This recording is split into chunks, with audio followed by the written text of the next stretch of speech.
Olá! Passadas nossas festas de final e início de um novo ano, estou aqui novamente para darmos sequência no nosso livro As Mulheres na Vida de Jesus, de Soren Becker. Espero que, assim como eu, você tenha tido bons momentos junto de sua família, tirado um tempo de descanso, um tempo agradável nesse final e início de ano. E desde já, eu desejo um 2025 abençoado para você, para sua família, para os seus negócios, para os seus sonhos, que você possa desfrutar de muitas coisas boas neste ano que está apenas iniciando. Vamos dar sequência então? Vem comigo!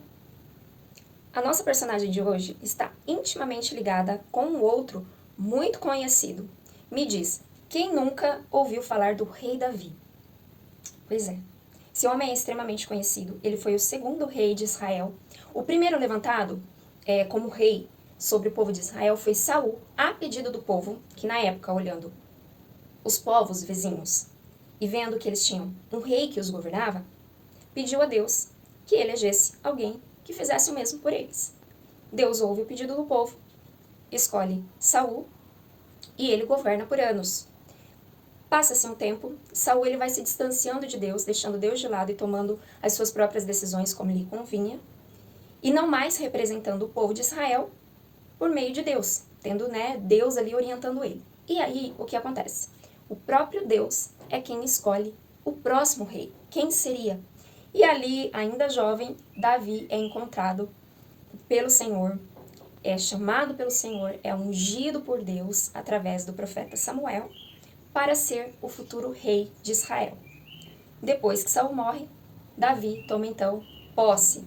Não foi assim tão fácil, foi meio tumultuado, até que Davi se tornasse de fato o rei, mas enfim, ele veio no devido tempo ser o rei de Israel. E ele é considerado o homem segundo o coração de Deus. Por quê?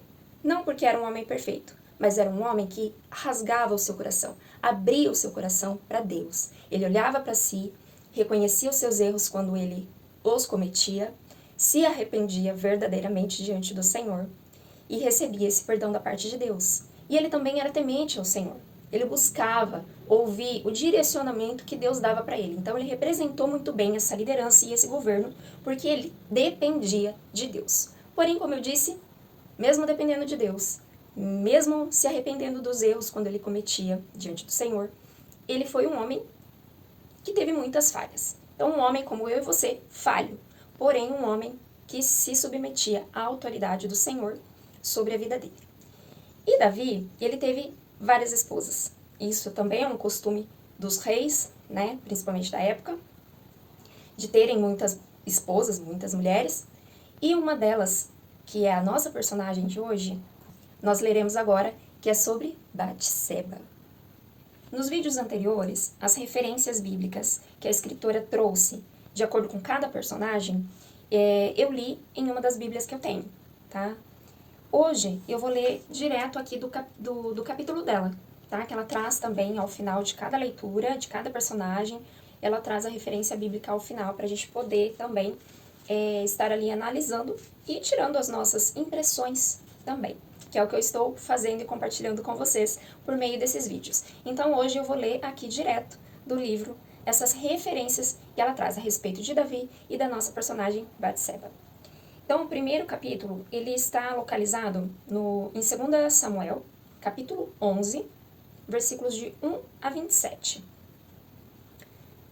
Na primavera, época em que os reis saíam para a guerra, Davi enviou para a batalha Joabe com seus oficiais e todo o exército de Israel. E eles derrotaram os amonitas e cercaram Rabá. Mas Davi permaneceu em Jerusalém. Guarda isso. Mas Davi permaneceu em Jerusalém. Uma tarde, Davi levantou-se da cama e foi passear pelo terraço do palácio. Do terraço, viu uma mulher muito bonita tomando banho e mandou alguém procurar saber quem era. Disseram-lhe: é Batseba, filha de Eliã e mulher de Urias, o Hitita. Olha o que acontece. Davi mandou que a trouxessem e se deitou com ela, que havia acabado de se purificar da impureza de sua menstruação. Depois voltou para casa. A mulher engravidou e mandou um recado a Davi dizendo que estava grávida. Em face disso, Davi mandou esta mensagem a Joabe: envie-me Urias, o Hitita, que é marido de Batseba. E Joabe o enviou. Quando Urias chegou, Davi perguntou-lhe como estavam Joabe e os soldados e como estavam indo à guerra. Ele disse: vá descansar um pouco em sua casa.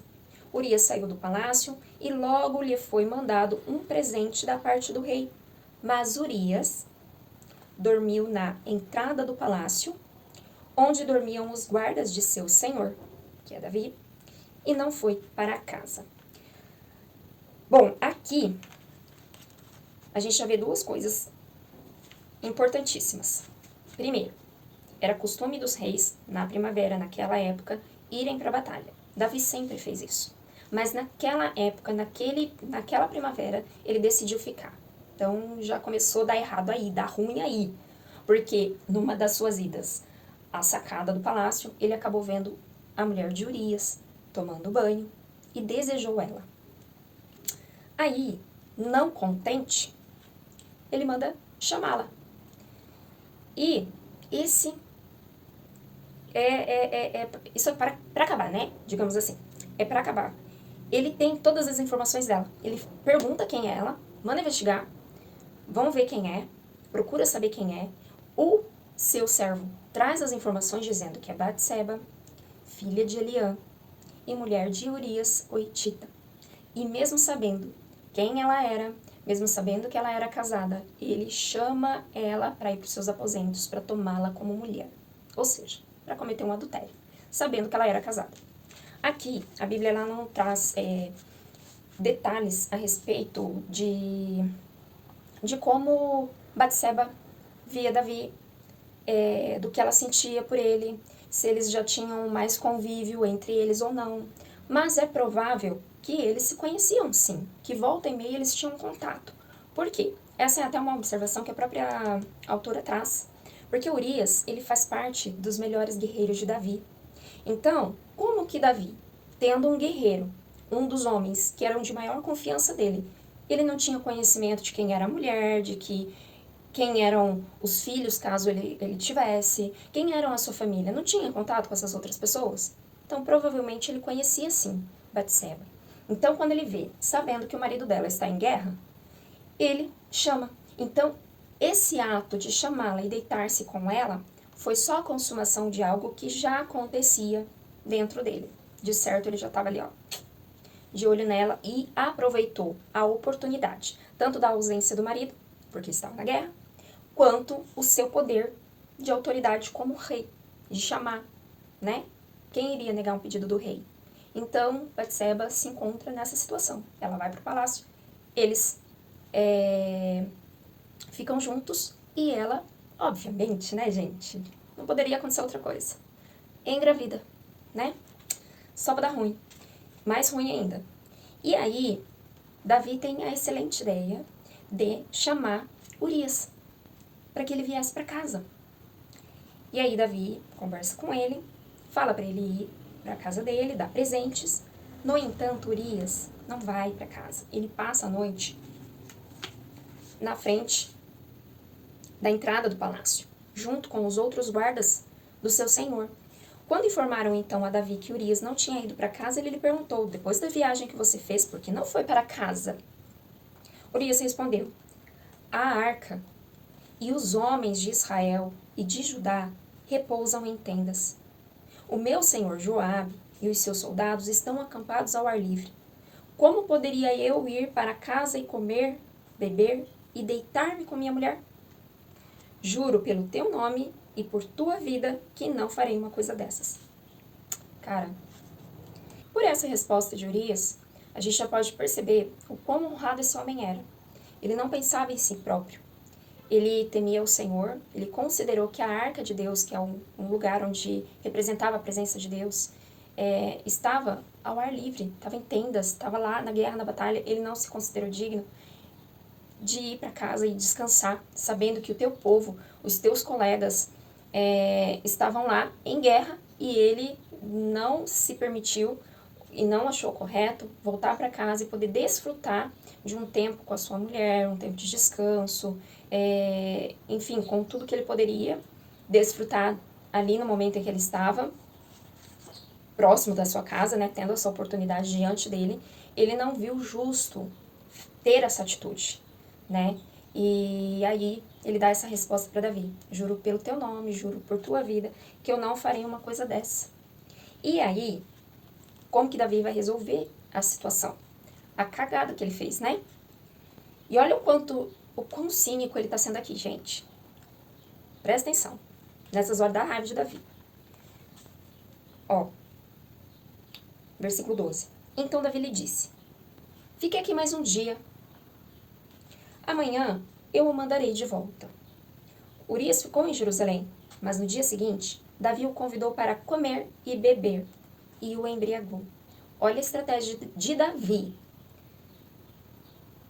Tirar Urias da sua sobriedade, para que dessa forma ele então ali, sem saber o que estava acontecendo, né, não tão consciente, fosse então para casa dele e descansasse, e dormisse com a sua mulher, enfim. Aí o que acontece? À tarde, porém, Urias saiu para dormir em uma esteira, onde os guardas de seu senhor dormiam, e não foi para casa. De manhã, Davi enviou uma carta a Joabe, por meio do próprio Urias. Olha a carta que Davi manda. Então, assim, primeiro erro de Davi. Ele fica no palácio numa época em que os reis saem para a guerra. Segundo, ele sabendo que Batseba era casada, mulher de quem ela era, ele ainda assim a toma como mulher. Aí vê que deu ruim, o seu pecado já não poderia ser encoberto, seria descoberto porque ela engravidou. Ele chama Urias para vir para casa na esperança de que ele se deitasse com a mulher dele para que as coisas se resolvessem. Pronto, quando ele voltasse da batalha, da guerra, a mulher dele estaria prestes ou teria ganho um bebê que seria dele, né? E isso não acontece. Ele não vai para casa. Davi, então, tem a estratégia de usar bebida para que Urias fosse para casa dele. E ele não vai. Isso não acontece. Então, Urias, consciente ou inconsciente, né? Estando embriagado ou lúcido, era muito mais justo, coerente, honrado e fiel ao seu senhor, que era o seu rei, do que o rei Davi. E aí vamos ver onde vai parar isso aqui. Não deu certo o que Davi pensou. Então vamos mandá-lo de volta para a batalha com uma carta, uma mensagem da minha parte, pela própria mão dele. Então nessa carta estava escrito o quê? Ponha Urias na linha de frente e deixe-o onde o combate estiver mais violento, para que seja ferido e morra. Gente, isso é a consequência do pecado. Ela começa com o olhar, com pensamentos, você vai alimentando aquilo até o ponto de se tornar o ato em si.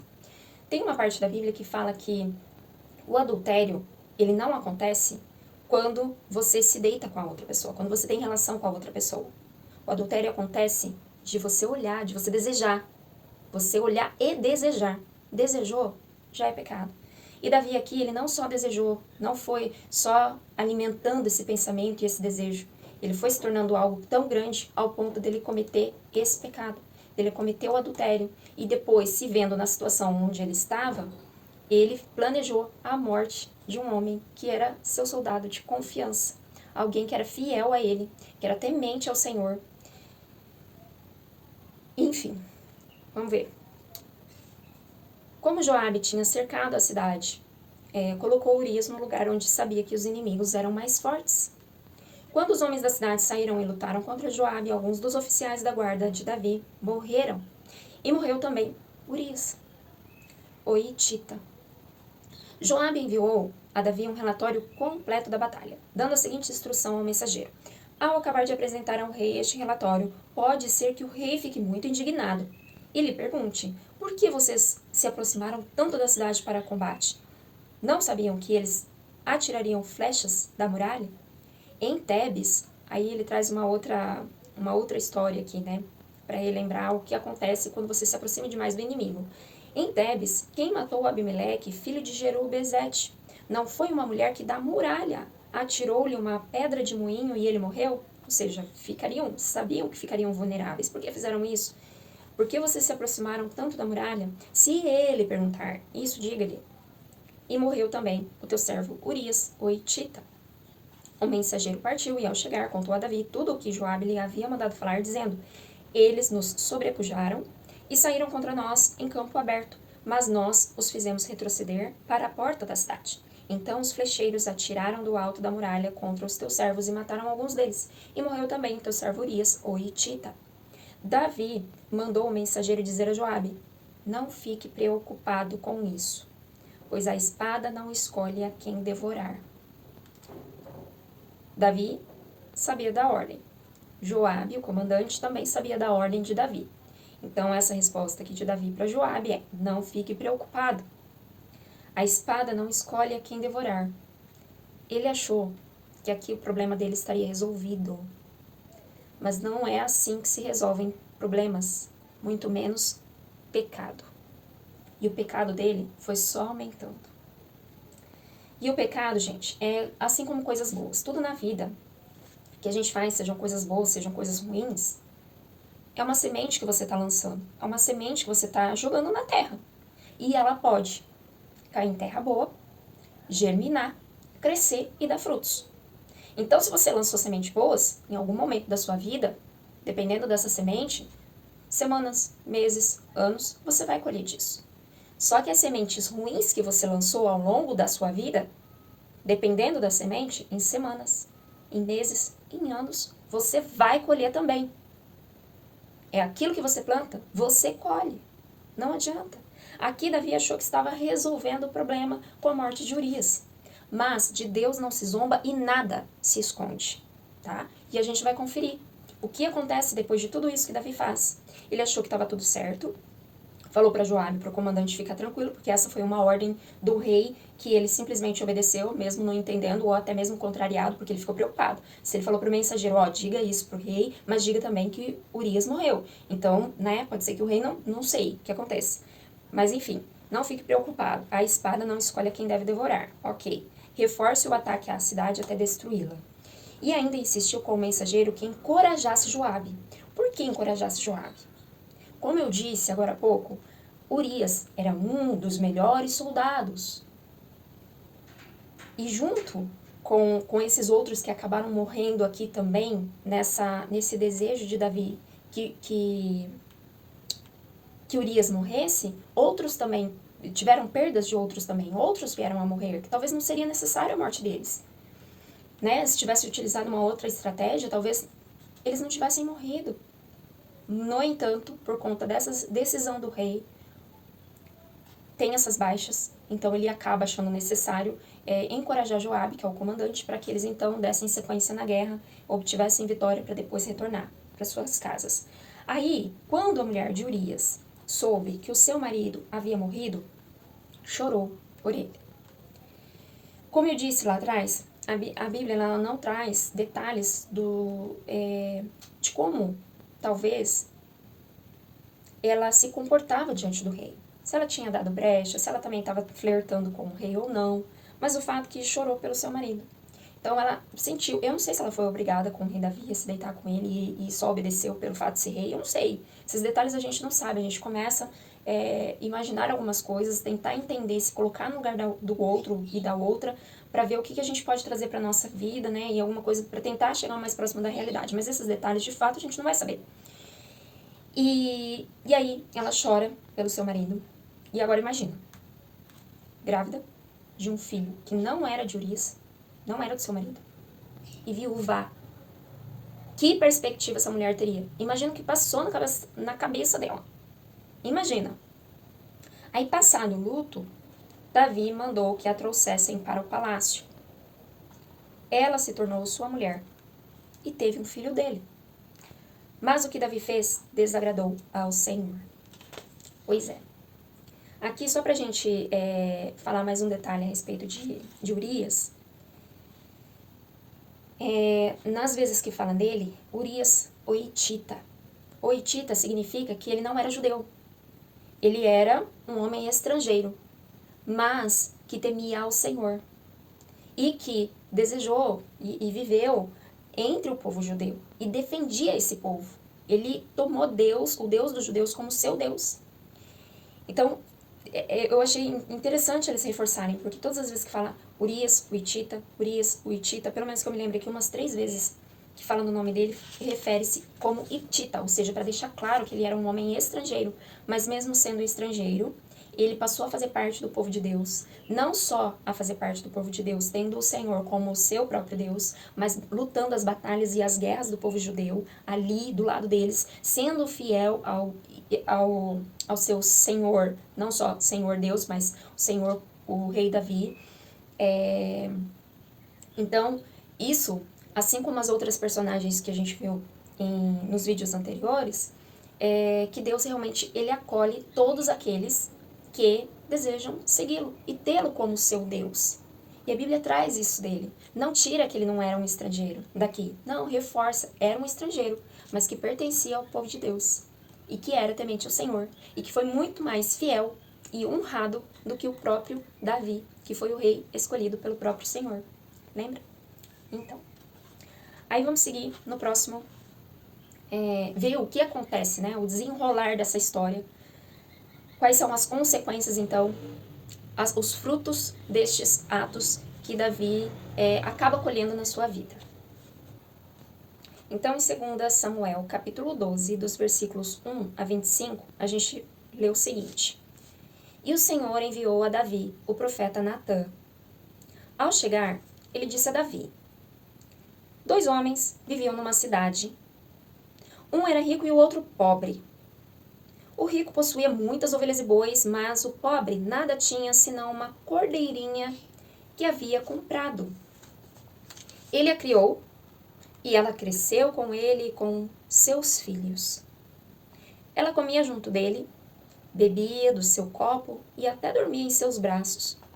Era como uma filha para ele. Certo dia, um viajante chegou à casa do rico e este não quis pegar uma de suas próprias Certo dia, um viajante chegou à casa do rico e este não quis pegar uma de suas próprias ovelhas ou de seus bois para preparar-lhe uma refeição. Em vez disso, preparou para o visitante a cordeira que pertencia ao pobre.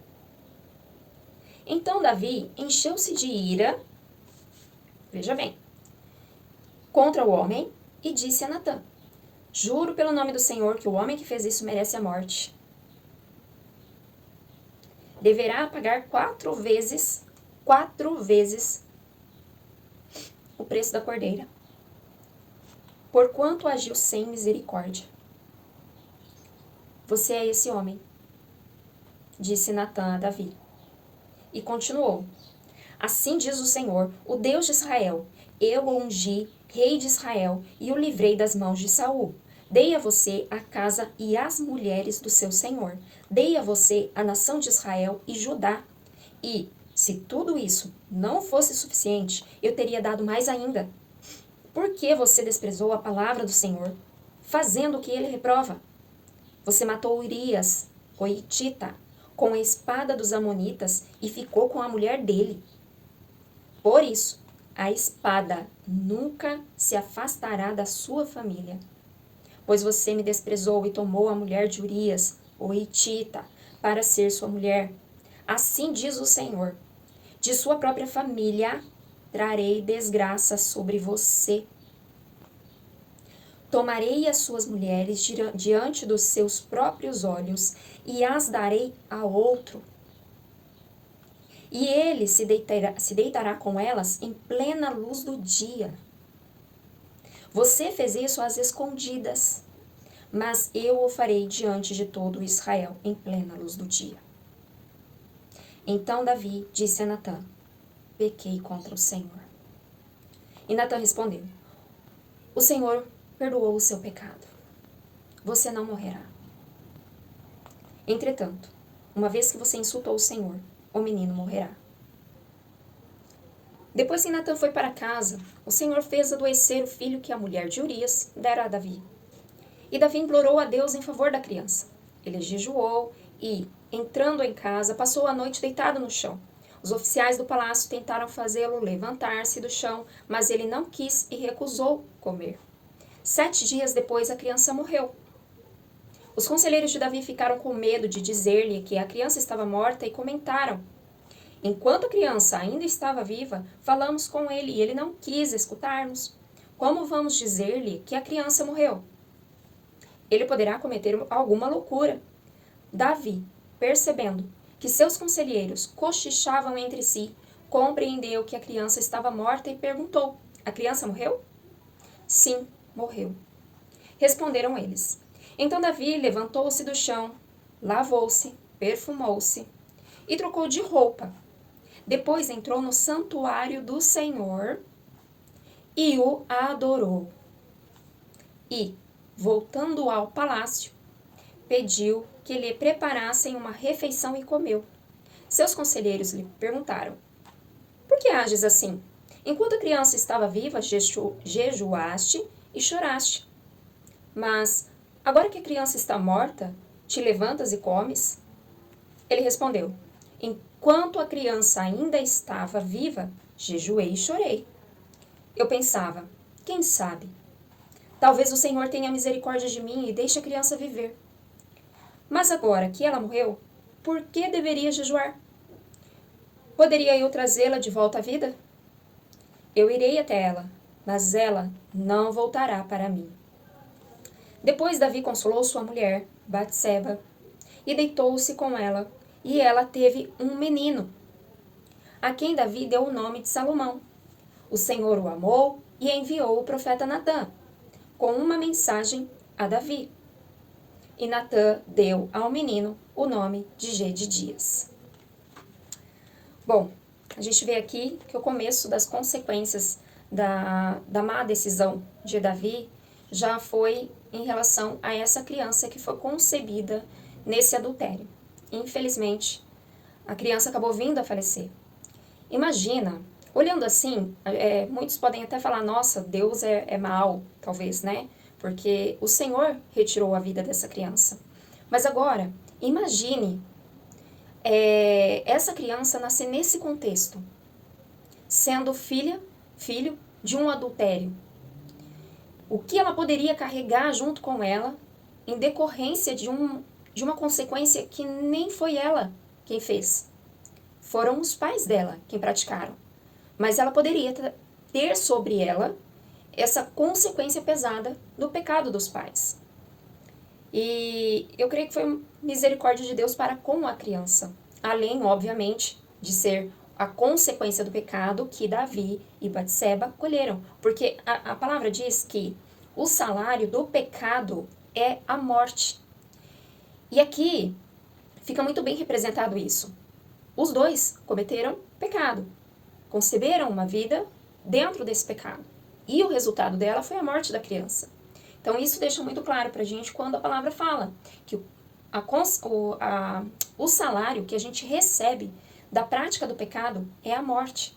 Então, é a morte física, de saúde, emocional, espiritual, financeiro, enfim, tem várias consequências, né, de perdas que podem representar a morte, né, de fato. Mas espiritualmente falando, principalmente, o salário do pecado é a morte, e a morte é a separação, a nossa separação entre nós e Deus, porque Deus, sendo santo, ele não compactua com o pecado, né? Ele nos acolhe como pecadores, da forma como nós estamos. No entanto, como um pai também que ele cuida do filho, ele trata, ele vai revelando a verdade, vai mostrando para nós onde nós estamos pecando, para que nós tenhamos a nossa mente renovada e transformada, para que as nossas atitudes sejam outras, e assim a gente não continue pecando, como antes, no tempo da ignorância, quando não tínhamos o conhecimento do que era pecado ou não para Deus. Então, ele vai nos mostrando o que é pecado, de acordo com a vontade e a santidade dele, na medida que a gente vai também conseguindo compreender e suportar aquilo que Deus vai pedindo pra gente, e aí nós vamos caminhando num processo de santificação, dia após dia,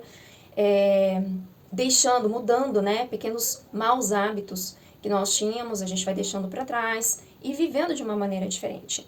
Então, voltando para cá, foi isso que o pecado de Batseba e Davi, que eles escolheram, né, que foi a morte da criança. E aí, a gente viu um pouquinho para trás também que o Senhor falou que a espada nunca se afastará da sua família, né? Porque ele praticou esse assassinato, ainda que indireto, não foi pelas mãos dele, mas foi a mando dele que Urias morreu.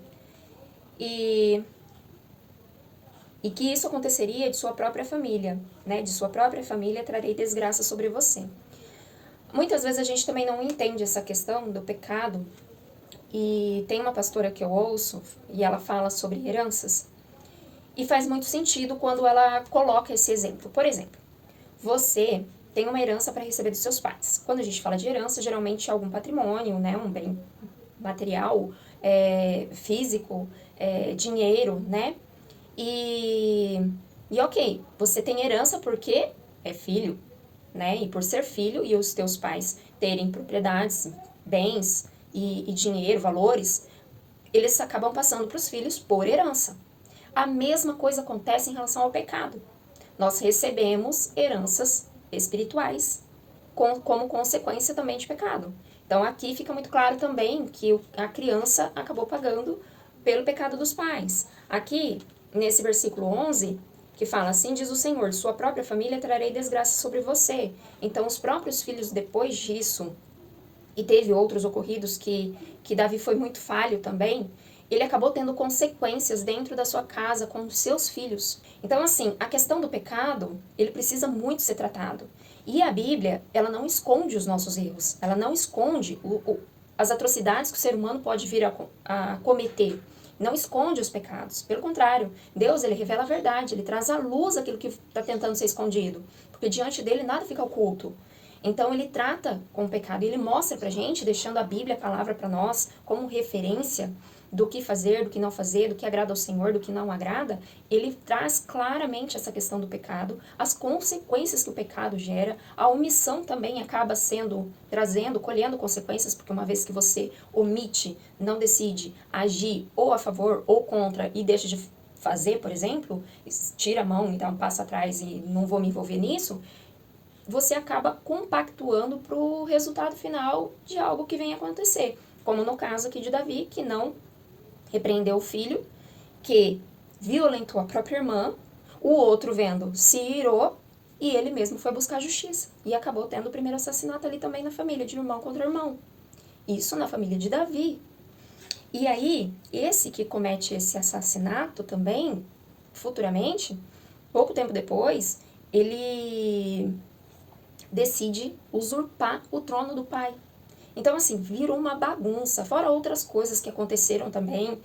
E aí, neste caso, Davi, mesmo sendo segundo o coração de Deus, mesmo olhando depois, reconhecendo seu pecado e se arrependendo, mesmo sendo aquele que procura ouvir a voz de Deus e obedecer, ele foi falho em muitas coisas.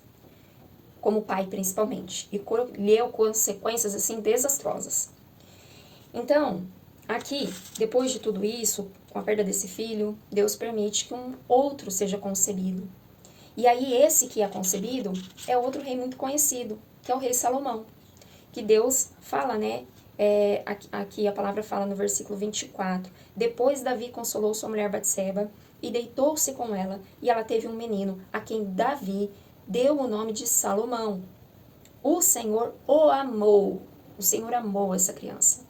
Né, eles já tinham pago pelo preço, né, pago o preço daquilo, das consequências deles.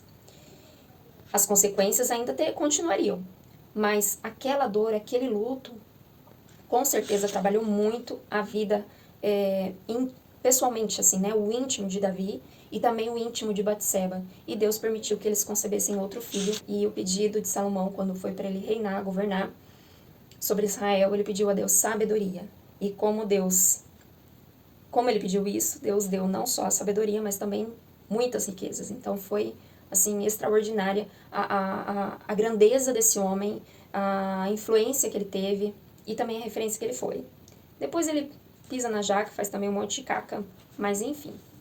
Agora, vamos focar mais em relação a Batseba. Porque aí ela entra num momento muito importante, um pouco mais pra frente, que é em outro livro, inclusive, 1 Reis, capítulo 1, do 5 ao 31. o filho de Davi, ele tenta usurpar o trono do pai, né? E Davi já havia comentado que quem sucederia ele no trono era Salomão, que é o filho que ele teve com Batseba. E aí, o profeta Natã, aquele que acompanhava, aconselhava Davi, trazia para ele as palavras e a direção de Deus, vai conversar com Batseba. E no versículo 11 em diante, que é o que eu vou ler, nós vamos ver o que acontece então. Natã perguntou então a Batseba, mãe de Salomão: Você ainda não sabe que Adonias, o filho de Hagite, tornou-se rei sem que o nosso senhor Davi ficasse sabendo? Ele fez as escondidas. Agora vou dar a você um conselho para salvar a sua vida e também a vida do seu filho Salomão. Vá perguntar ao rei Davi: Ó rei, meu senhor, não juraste a esta tua serva prometendo: Pode estar certa de que o seu filho Salomão me sucederá como rei e se assentará no meu trono? Porque foi então que Adonias se tornou rei. Enquanto você ainda estiver conversando com o rei, eu entrarei e confirmarei as suas palavras. Então Batseba foi até o quarto do rei, já idoso, onde a sunamita Abisag cuidava dele. Batseba ajoelhou-se e prostrou-se com o rosto em terra diante do rei. O que você quer? O rei perguntou. Ela respondeu: Meu senhor, tu mesmo juraste a esta tua serva, pelo Senhor, o teu Deus. Seu filho Salomão me sucederá como rei e se assentará no meu trono. Mas agora Adonias se tornou rei, sem que o rei, meu senhor, o soubesse. Ele sacrificou muitos bois, novilhos gordos e ovelhas e convidou todos os filhos do rei, o sacerdote Abiatar e Joabe, o comandante do exército, mas não convidou o teu servo Salomão. Agora, ó rei, meu senhor, os olhos de todo Israel estão sobre ti para saber de tua parte quem sucederá ao rei, meu senhor, no trono. De outro modo, tão logo o rei, meu senhor, descanse com os seus antepassados. Eu e o meu filho Salomão seremos tratados como traidores. Então, se nesse momento aqui ela ainda tem que tomar essa atitude, imagina essa carga durante anos ainda sobre eles.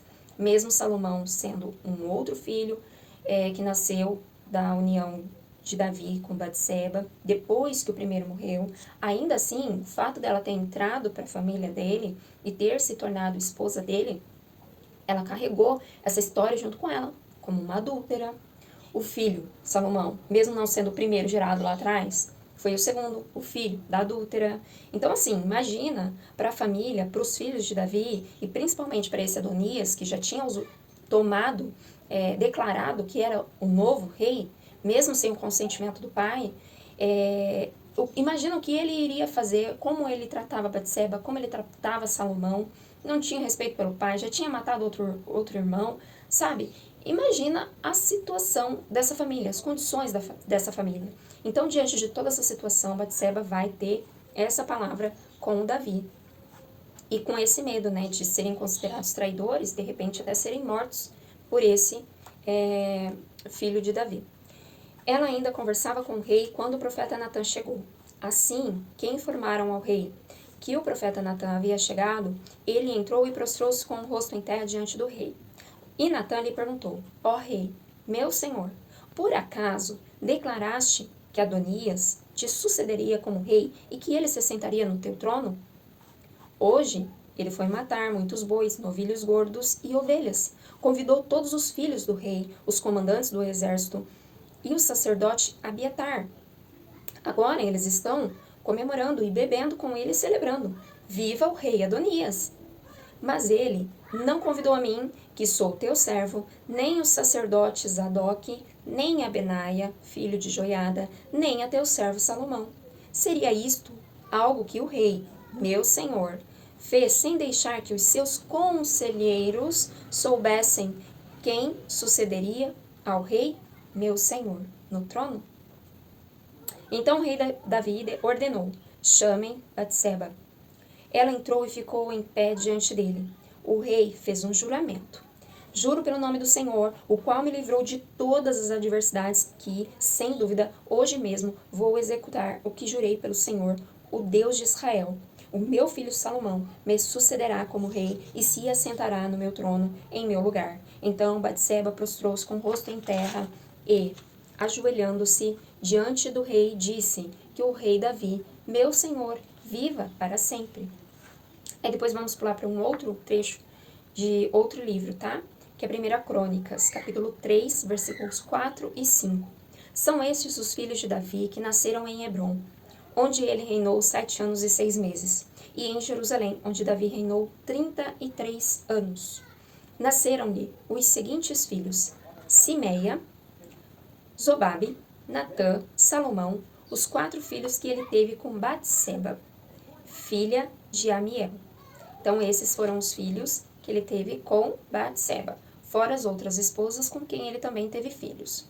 Outro livro traz também essa referência de Davi, de Urias e de Batseba, que é Mateus 1, capítulo 1, versículo 6. E Jessé gerou rei Davi, Davi gerou Salomão, cuja mãe tinha sido mulher de Urias. Sempre referindo Batseba como mulher de Urias. Bom, a história de hoje foi um pouco mais pesada, né? Ela traz, assim, geralmente fala-se do rei Davi, das suas muitas conquistas, que de fato teve diversas, né? Venceu várias lutas, batalhas à frente dessas guerras, teve muitas conquistas como rei, e tem muitos pontos positivos para a gente olhar e aprender em relação à história de Davi, mas a gente também lida com questões muito trágicas em relação à estrutura dessa família, em relação aos comportamentos, às atitudes, às consequências dos pecados, quais foram os tipos de pecado. Então aqui a gente tocou no assunto de estupro, estupro entre irmãos, assassinato entre irmãos, o filho querendo tomar as posses do pai, enquanto ainda estava vivo, ele nem tinha direito e aquela sucessão nem seria dele, mas querendo roubar coisas do pai, então desonra total com o pai.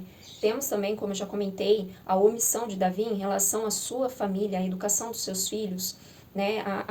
Ele usou autoridade na guerra, diante dos oficiais, ele travou grandes batalhas fora de casa, mas dentro de casa foi um fracasso praticamente, né?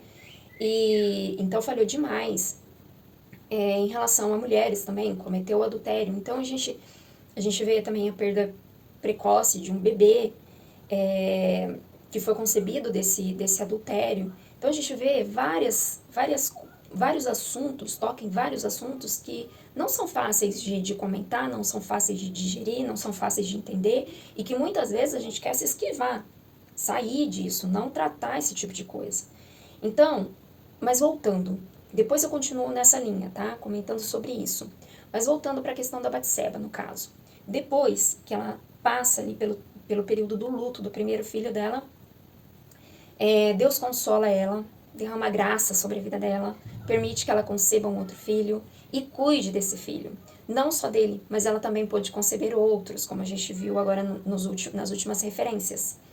E Batseba, para o desenvolvimento, para a educação do seu filho Salomão, que seria o sucessor de Davi, e outro grande nome de influência na Bíblia que a gente também pode aprender muitas coisas boas também, e muitas coisas negativas que ele viveu, assim, de atitudes também erradas ou equivocadas que ele teve, que a gente pode aprender com elas para não passar pelas mesmas consequências. Mas Batseba, ela teve um papel fundamental na educação do filho. E segundo a escritora, ela faz uma observação que ela foi a primeira rainha a ter um trono do lado do rei. Então Salomão, ele dedicou, né, essa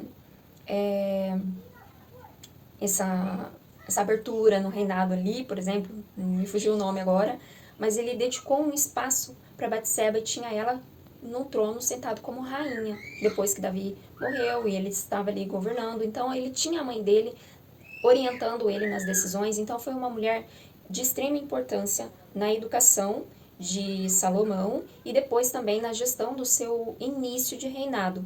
Enquanto ela esteve ali presente, ela foi muito importante para ele. E aí, voltando, fazendo a ligação com os demais capítulos que nós lemos, o que nós podemos aqui ver e ressaltar? Ela, uma mulher que era casada, cometeu adultério, teve um filho que faleceu e tudo mais que a gente já viu. Mas o que acontece? Ela passa a se tornar a mulher de Davi. E Davi, ele é da linhagem de Jesus. Então, ela também acaba entrando na genealogia de Jesus.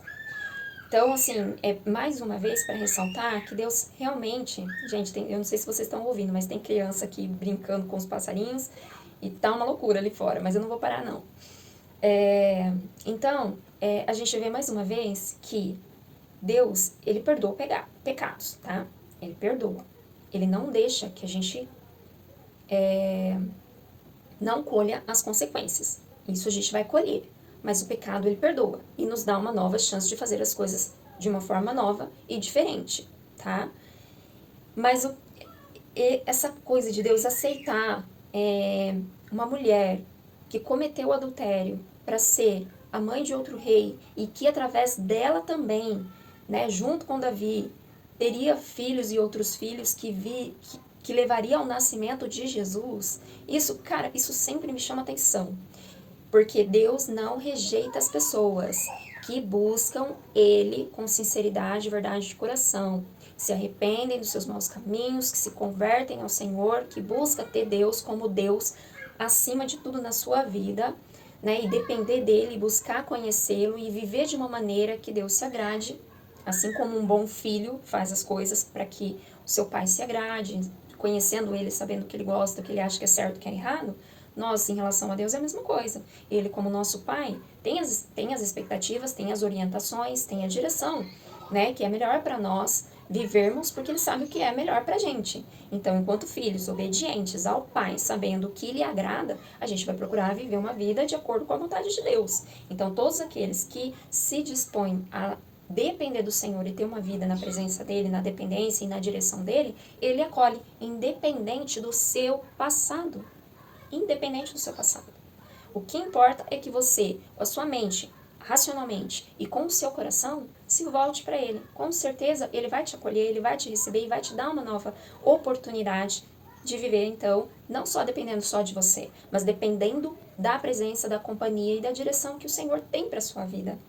E aí, eu quero voltar para esses detalhes mais pesados, que, como eu disse, muitas vezes tenta fugir. Agora nós estamos entrando num novo ano, é um novo ciclo, um novo começo, e todo dia, todo amanhecer é uma nova oportunidade de nós fazermos as coisas de uma forma diferente. Então, assim, aqui, nesse texto, por exemplo, não fala tanto de Batseba, cita ela e a forma como ela passa a fazer parte dessa família, e que ela pertence também, então, à genealogia de Jesus. E o que predomina é mais a relação do casal, as consequências enquanto família e vários pontos delicados para serem tratados. Então, acho que importante hoje é tocar nesse assunto. Eu não sei quem está me vendo do outro lado, eu não sei qual é a sua vida, as coisas erradas, ruins, né, que você já cometeu um dia, das quais você se arrepende ou entende que não foi legal, se você pudesse voltar atrás, faria diferente, enfim. Talvez você tenha que liberar perdão para alguém, ou pedir perdão para alguém, ou se arrepender de um ato, de uma atitude errada, equivocada, que você teve lá no passado, inconsequente, por ignorância, por imaturidade, enfim. Aí seja adultério, seja assassinato também, a Bíblia fala que não é só o ato consumado, assim como o adultério. Se você desejou que alguém, em pensamento, que alguém morresse, você já matou ela dentro de você. Então, é importante trazer isso, que matar não é só o ato físico, tirar a vida da pessoa, é desejar a morte dela, é matar ela dentro de você. Adultério não é só cometer o ato, mas é você olhar para o outro que não te pertence e desejar intimidade com ele. Porque olhar para admirar, para elogiar, sem malícia no coração, isso não é pecado. Não é pecado. Mas você desejar para ter para você possuir, para ter como seu, aí sim é pecado. Então já cometeu adultério na sua mente. Então, acho que esse é o maior ponto. Olhar para essas coisas e entender que Deus, ele tá vendo tudo. Você pode até tentar esconder, tá? mas diante do Senhor tá tudo, assim, mais iluminado do que a luz que tá aqui me iluminando, tá? Me clareando, tá tudo assim, ó, diante do Senhor. Ele vê tudo, vê todas as coisas. Mesmo que ninguém mais saiba, só você sabe. Deus sabe. E assim, Deus, ele não vem com acusação sobre ninguém. Ele não vem. Ele vem para trazer a verdade, para trazer luz sobre o pecado e te apresentar a oportunidade de se arrepender daquilo que você fez de errado. Quem vem com acusação e com culpa é o diabo. É o diabo, tá? Ele vem para matar, ele vem para roubar, ele vem para destruir, ele é o acusador, ele é o nosso acusador. Mas Jesus é o nosso justo juiz. E quando a gente leva as nossas causas diante, a nossa vida diante do Senhor, e tem esse arrependimento sincero, ele vem e avalia as intenções do nosso coração e libera esse perdão. Jesus, ele foi pregado naquela cruz porque ele levou sobre ele todo o nosso pecado. Então, quer você se arrependa, quer não se arrependa, ele pagou o preço do seu pecado. Mas a questão do arrependimento é individual. Esse arrependimento precisa partir de você. Jesus não vai se arrepender por você. Então, dependendo da vida que você teve, tem esse tempo de reflexão. De repente você cometeu um adultério, de repente, como eu disse, tem outras questões em relação ao assassinato, você matou alguém dentro de você, Enfim, gente, são tantos tipos de pecado. Coloca isso diante do Senhor. É isso que eu quero te convidar a fazer. Para que você, assim como Batseba, possa ser recebida, acolhida para a família de Deus e ter a oportunidade de viver uma vida assim e ter não só a vida dela restaurada e caminhar na presença do Senhor, mas poder ter essa bênção, sabe? De poder desfrutar e dos seus filhos desfrutarem de algo que Deus tem preparado para sua vida. Que através desse arrependimento você pode vir a viver. Talvez não você, porque ela não sabia que Jesus viria através da vida dela com Davi, mas ele veio. E talvez essa bênção que Deus tem para derramar através de você, você não veja, mas os seus filhos, seus netos, sua descendência pode vir desfrutar lá na frente de bênçãos que o Senhor já, desde a eternidade, tem preparado para liberar sobre a sua vida. Então avalie a sua história diante do Senhor, reserva um tempo com Ele, pensa sobre tudo que você tem aí para resolver dentro de você, coloca diante do Senhor, se arrependa com sinceridade. Se você tiver alguém próximo que você possa confidencializar algumas coisas, mas que seja de confiança, tá? De extrema confiança. Porque eu sei que dependendo de situações, a gente tem vergonha de expor, de colocar para fora, de falar que a gente fez alguma coisa, tal coisa um dia, né? A gente não quer tocar no assunto, mas se você tiver, de repente, sentir a necessidade de compartilhar com alguém, não seja negligente. Procure alguém de extrema confiança, que você sabe que não vai apontar o dedo para você, mas vai ouvir você, vai caminhar ali do seu lado, vai interceder ao Senhor pela tua vida e orar por você, e você vai ver que isso vai trazer um alívio também, e é um processo, inclusive, de cura, que faz parte da cura, tá? Que é não só o arrependimento, mas o processo de cura em algumas coisas precisa com esse ato de confissão, né? Então, liberar perdão, até mesmo sobre si, tá? Porque tem sobre o outro que fez algo a teu respeito, você liberar perdão. Tem o perdão de Deus, né? Porque a gente se sente indigno de estar na presença dele, quando a gente sabe que tem alguma mancha na nossa história. Então, buscar esse perdão da parte do Senhor, se arrepender diante dele. E um outro ponto é você liberar perdão sobre você mesmo. E muitas pessoas acabam ficando presas nisso. Acabam continuando num processo de culpa e de arrependimento e de não se libertar totalmente, porque não libera perdão sobre si mesmo. Porque o passado a gente não tem como voltar lá atrás. Então não adianta você ficar se martirizando pelo que aconteceu. Então busque o Senhor, perdão dele, perdoe o próximo, que de repente você precisa liberar perdão. Peça perdão, caso você é quem tenha cometido algum erro em relação a outra pessoa, e libere perdão sobre si mesmo, tá bom? Essa é a mensagem de hoje, e eu estou ansiosa para preparar a próxima mensagem e ver qual é a nossa próxima personagem. Ela, já adianto, a gente vai focar muito mais nela, e tem algo assim muito especial para falar da nossa próxima personagem. Não vou falar o nome dela. Até mais. Obrigada. Tchau, tchau.